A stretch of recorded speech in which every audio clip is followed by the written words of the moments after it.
I hope you had fun playing that game.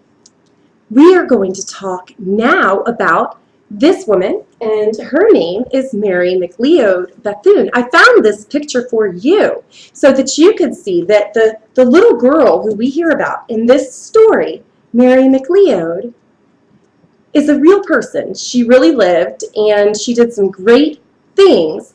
And this story is about the little girl who grew into this wonderful woman who was a great teacher and an inspiration. And she just did so much for African American children and all people, about learning and understanding and knowing that everybody deserves to learn.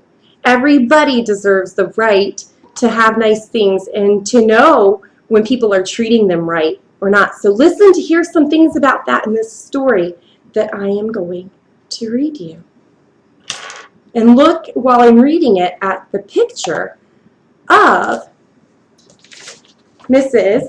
Mary McLeod Bethune. She had a dream. Mary McLeod was the 15th child in her family. Her parents and some of her brothers and sisters had been slaves. By the time Mary was born in 1875, the McLeods owned their own small farm in South Carolina. Mary helped on the farm.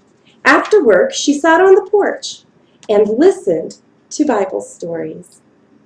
Everyone in her family could tell the stories by heart. One day, Mary's father took the cotton he had picked to be weighed and sold. Mary went along.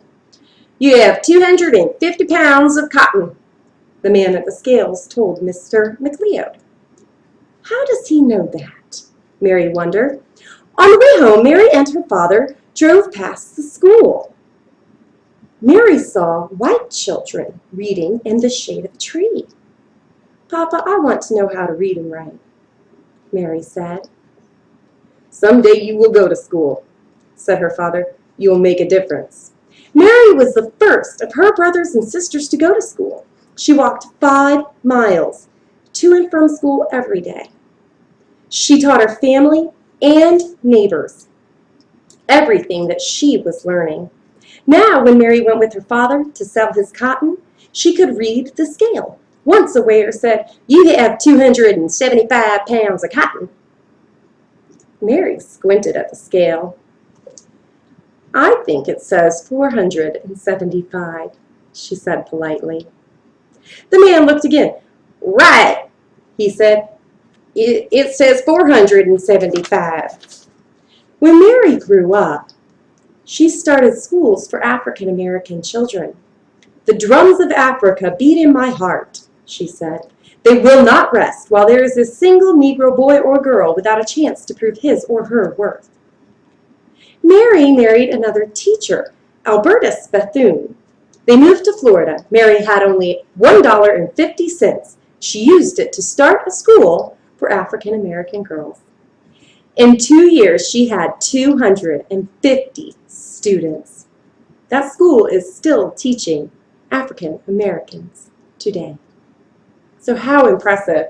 We see these girls in this school, and they might not have had educations without Mary McLeod Bethune. So answer those questions and think about yourself. Would you have had an education if it wasn't for Mary McLeod Bethune and people like her? A lot of us would not have, especially African Americans. Things have been done to help them because of people like Mary McLeod Bethune. I'll see you after you answer some questions. We'll see you for the next video.